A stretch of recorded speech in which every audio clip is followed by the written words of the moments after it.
Hi friends, welcome back to my YouTube channel. మీరు చూస్తున్నారు చిన్న షాన్ ఆఫిషియల్. ఈరోజు అయితే మన ఛానల్లో ఇదివరకే మొబైల్ ఓవర్ హీట్ అవ్వడానికి రీజన్స్ ఏంటి అనే దాని గురించి ఒక వీడియో అయితే చేసాము. అది పార్ట్ 1 కింద ఇక్కడ ఐ కార్ట్లో కూడా ఇస్తాను, లేదంటే మీరు మన ఛానల్లోకి వెళ్ళి డైరెక్ట్గా అయితే చూడొచ్చు. ఈ వీడియోలో అయితే కనుక మనం మొబైల్ ఓవర్ హీట్ అవ్వకుండా ఏ జాగ్రత్తలు తీసుకోవాలి, ఫిజికల్గా మనం ఏ జాగ్రత్తలు తీసుకోవాలి, మొబైల్ ఇంటర్నల్గా మనం ఏ జాగ్రత్తలు తీసుకోవాలి, అదేవిధంగా ఎన్విరాన్మెంటల్గా ఏ జాగ్రత్తలు తీసుకోవాలి అనే దాని గురించి ఈ వీడియోలో అయితే మాట్లాడుకుందాం. వీడియోని స్టార్ట్ చేయబోయే ముందు వీడియోని లైక్ చేయకుండా ఉంటే లైక్ అయితే చేయండి. ఇంకా మన ఛానల్ ఎవరైనా సబ్స్క్రైబ్ చేయకుండా ఉంటే సబ్స్క్రైబ్ అయితే చేసుకోండి.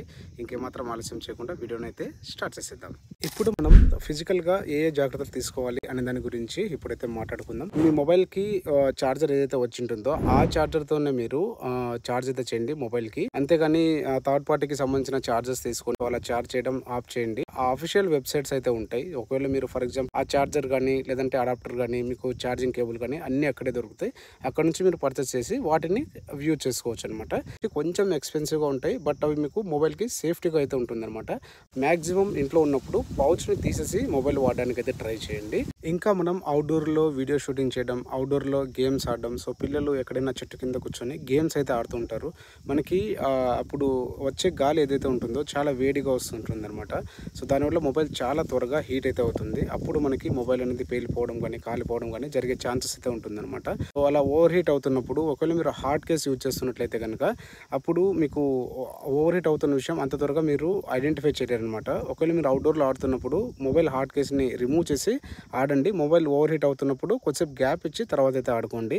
నా సజెషన్ అయితే కనుక అవుట్డోర్లో మీరు గేమ్ ఆడకపోవడం చాలా బెటర్. కూల్ టైం ఉంటుంది కదా, అప్పుడు మీరు ఎంతైనా ఆడుకోవచ్చు అవుట్డోర్లో. బట్ ఇప్పుడు సమ్మర్లో మాత్రం ఆడకుండా ఉండడం చాలా బెటర్. ఇలా అవుట్డోర్లో మీరు గేమ్స్ ఆడకుండా ఉండడం, వీడియో రికార్డింగ్స్ కూడా చేయకుండా ఉంటే చాలా బెటర్. ఒకవేళ మీరు వీడియో రికార్డింగ్ చేయాలనుకుంటే కనుక ఎర్లీ మార్నింగ్ టైం కానీ ఈవినింగ్ టైం కానీ, సో అప్పుడు లైటింగ్ కూడా బాగుంటుంది, మీకు తీసుకోవడానికి కూడా అనువుగా ఉంటుంది అనమాట. ఆ టైంలో మీకు క్లైమేట్ కూడా కూల్గానే ఉంటుంది. అప్పుడు మీరు ఎన్ని వీడియోస్ అయినా ఫొటోస్ అయినా షూట్ అయితే చేసుకోవచ్చు. ఆ టైంలో మీరు గేమ్స్ కూడా ఆడుకోవచ్చు. అవుట్డోర్లో ఇబ్బంది అయితే ఏమి ఉండదు. మార్నింగ్ మనకి 9 నుంచి ఈవినింగ్ 4-4:30 వరకు టెంపరేచర్ అనేది చాలా ఎక్కువగా ఉంటుంది. ఆ టైంలో మీరు అవుట్డోర్లో మొబైల్ వాడకపోవడం చాలా బెటర్. కుదిరితే కనుక మొబైల్ ఒకవేళ మీరు బయటకు వెళ్తున్నా సరే ఇంట్లో పెట్టి వెళ్ళడం చాలా బెటర్. ఒకవేళ ఎమర్జెన్సీ ఉంటుందిగా తీసుకెళ్తున్నప్పుడు మీకు గ్రిల్లెడ్ పౌచెస్ అయితే ఉంటాయి, దాన్ని అటాచ్ చేసుకుని అయితే వెళ్ళండి. మొబైల్ పాకెట్లో పెట్టుకుని ఉండడానికి ట్రై అయితే చేయండి. పాకెట్లో పెట్టుకుంటే మీకు టెంపరేచర్ ఎక్కువై మొబైల్ పేలిపోవడం, తొడలు కాలిపోవడం, సో అలాంటి సిచ్యువేషన్ చాలా జరిగాయి అనమాట. అదేవిధంగా మీరు స్కూటీలు ఉంటాయి, సో స్కూటీలో కూడా మీరు డిక్కీలో పెడుతుంటారు చాలామంది. అది చాలా రాంగ్ అనమాట.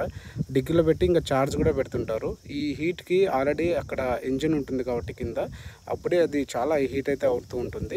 మీరు ఇంకా మొబైల్ పెట్టినట్టయితే కనుక త్వరగా ఈ హీట్ని గ్రాప్ చేస్తుంది మొబైల్ అయితే. అప్పుడు మీకు మొబైల్ కూడా పేలిపోయే ఛాన్స్ అయితే ఉంటుంది, మీకు కూడా ప్రాబ్లమ్ అయ్యే ఛాన్స్ అయితే ఉంటుంది. అలా డిక్కీలో అయితే అస్సలు పెట్టకండి. మీరు మ్యాక్సిమం ఇలాంటివి ఏమి చేయకుండా ఉంటే కనుక అవుట్డోర్లో వెళ్తున్నప్పుడు మీరు ఫిజికల్గా మీ మొబైల్ని కాపాడుకోవచ్చు అనమాట. మొబైల్ పౌచ్ రిమూవ్ చేసి ఛార్జ్ అయితే పెట్టండి. ఓవర్ హీట్గా ఉన్నప్పుడు మొబైల్ని ఛార్జ్ అయితే పెట్టకండి. అదేవిధంగా ఇంకా మనం గేమ్స్ ఆడడం కానీ వీడియో రికార్డింగ్ చేయడం కానీ అలాంటివి అయితే అస్సలు చేయకండి. కొద్దిసేపు అలాగే వదిలేస్తే కనుక మొబైల్ నార్మల్ టెంపరేచర్కి వచ్చినప్పుడు తర్వాత మీరు మొబైల్ని యూజ్ అయితే చేసుకోవచ్చు అనమాట. ఇది ఓవరాల్గా ఫిజికల్గా అయితే కనుక.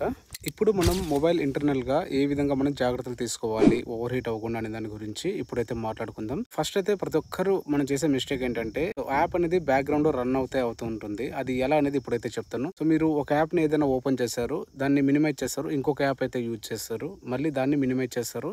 అలా కుప్పలు తెప్పలుగా ఉంటాయి అనమాట. సో మామూలుగా మన బాలకృష్ణ గారి డైలాగ్ ఉంటుంది కదా, చాలా దాచాము అని చెప్పి, అలా ఉంటుంది అనమాట. ఎప్పటికప్పుడు వాటిని క్లియర్ అయితే చేసుకోండి. వీటి వల్ల మనకి చాలా వరకు మొబైల్ బ్యాక్గ్రౌండ్లో యాప్స్ రన్ అవ్వకుండా చేసి, అదేవిధంగా మనకి మొబైల్ ఓవర్ హీట్ అవ్వకుండా అయితే చేస్తుంది అనమాట.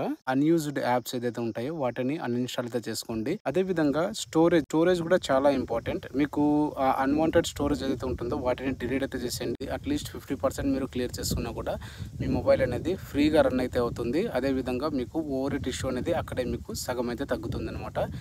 అనవసరంగా మనం బ్లూటూత్ ఆన్ చేసుకొని ఉండడం, వైఫైని ఆన్ చేసుకొని ఉండడం, ఒక్కొక్కసారి ఏం చేస్తారంటే హాట్స్పాట్ని ఆన్ చేస్తారు, దాన్ని అలాగే వదిలేస్తారనమాట. సో దానివల్ల కూడా మనకి ఛార్జ్ అనేది చాలా లాగేస్తుంది అనమాట.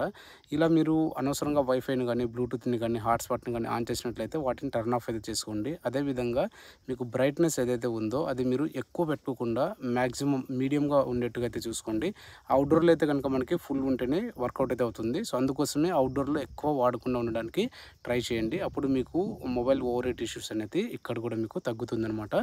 మీరు అవసరమైనప్పుడు మాత్రమే ఇంటర్నెట్ని అయితే యూజ్ చేయండి. అవసరం లేనప్పుడు మ్యాక్సిమం మీరు ఇంటర్నెట్ని అయితే ఆఫ్ చేసుకోండి. దీనివల్ల కూడా మనకి నెట్వర్క్ని లాగేటప్పుడు ఎక్కువ ప్రెజర్ పడుతుంది ప్రాసెసర్ మీద, అప్పుడు మనకి మొబైల్ ఓవర్ హీట్ అయ్యే ఛాన్స్ అయితే ఉంటుంది అనమాట. ఇది కూడా మీరు కన్సిడర్ అయితే చేయొచ్చు. ఇంకా మనకి సాఫ్ట్వేర్ అప్డేట్స్ ఏదైతే ఉన్నాయో, సో మీ మొబైల్ కూడా ఒకవేళ అప్డేట్స్ వచ్చింటే కనుక వాటిని ఎప్పటికప్పుడు అప్డేట్ అయితే చేసుకోండి. అప్డేట్ వచ్చిన వెంటనే చేయకండి. యూట్యూబ్లో చాలామంది అప్డేట్ గురించి రివ్యూస్ అయితే ఇస్తుంటారు, అది చూసి ఆ తర్వాత మీరు అప్డేట్ అయితే చేసుకుని ఎప్పటికప్పుడు మీరు మొబైల్ అప్డేట్లో ఉంచుకుంటే కనుక అక్కడ మనకు మొబైల్ అనేది అప్డేట్లో ఉంటుంది, సెక్యూర్గా ఉంటుంది. అదేవిధంగా ఏదైనా ఇష్యూస్ ఉన్నా సరే, బగ్స్ ఉన్నా సరే ఫిక్స్ అయితే అవుతుందన్నమాట. ఇది ఫ్రెండ్స్ ఓవరాల్గా ఇంటర్నల్గా మనం తీసుకోవాల్సిన జాగ్రత్తలు అయితే.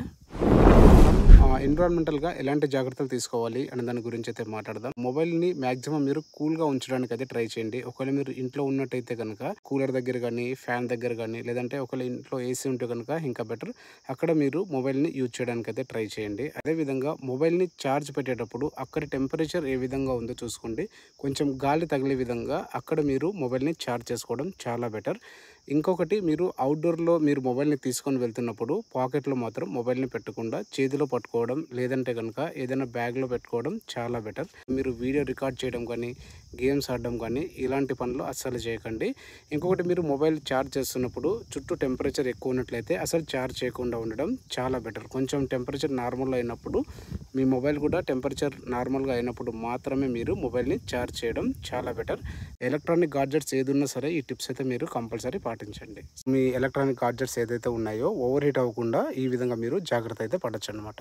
ఈ వీడియో గురించి మీకు ఆల్రెడీ తెలిసినట్లయితే మీ ఫ్రెండ్స్ అండ్ ఫ్యామిలీ మెంబర్స్కి వీడియో అయితే షేర్ చేయండి, వాళ్ళకి హెల్ప్ఫుల్గా అయితే ఉంటుంది. సో ఇది ఫ్రెండ్స్ ఓవరాల్గా అయితే. ఐ హోప్ ఈ వీడియో మీ అందరికీ నచ్చిందని అనుకుంటాను. వీడియో కనుక మీకు నచ్చితే ప్లీజ్ లైక్ అయితే చేయండి. ఇంకా మన ఛానల్ ఎవరైనా సబ్స్క్రైబ్ చేయకుండా ఉంటే సబ్స్క్రైబ్ అయితే చేసుకోండి. ఇలాంటి మరిన్ని వీడియోస్ మీ ముందుకైతే వస్తాను. Thank you all.